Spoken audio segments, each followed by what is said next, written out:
Olá! No livro de Atos dos Apóstolos, no capítulo de número 12, no versículo de número 5, está escrito: Pedro, pois, era guardado na prisão, mas a igreja fazia contínua oração por ele a Deus. Quem era Pedro? Na verdade, o grande apóstolo Pedro, discípulo de Jesus. Pois é, Pedro estava preso, mas lembre-se de uma coisa: no mesmo livro de Atos, no capítulo de número 3, quando o apóstolo Pedro, juntamente com João, estava subindo ao templo para orar, eles encontram com o paralítico. E o paralítico, naquele momento, quer receber alguma coisa de Pedro, dinheiro. Mas o apóstolo Pedro, ele cura aquele homem. E aquele homem se levanta e ele já não é mais paralítico, ele sai glorificando o nome do Senhor.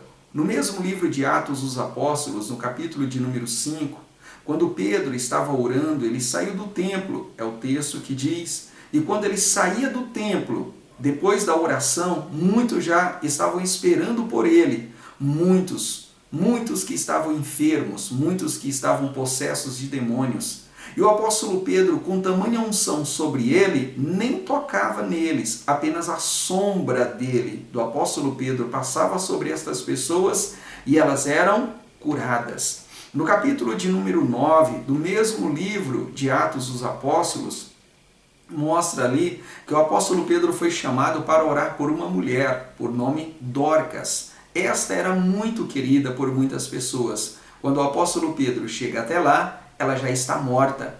Mas ele mesmo assim dobra os seus joelhos e ora por aquela mulher. Aquela mulher é ressuscitada dos mortos e todos glorificam o nome do Senhor.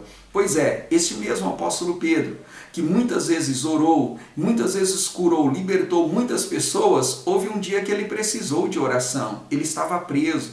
Mas no texto que nós lemos em Atos capítulo 12, no versículo de número 5, diz que a igreja fazia contínua oração por ele a Deus.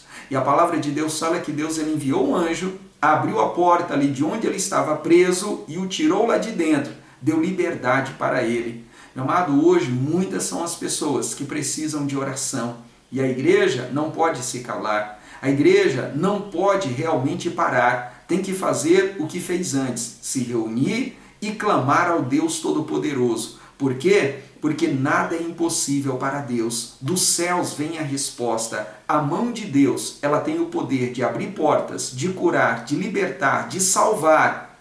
Pois é, mas para isso é necessário que todos se reúnam, que todos clamem, que todos busquem e que o nome do Senhor seja glorificado através da resposta dele, que ele enviará em nossas vidas e na vida daqueles que precisam, em nome do Senhor Jesus. Então, se reúna, ore, clame, porque a resposta vem em nome do Senhor Jesus.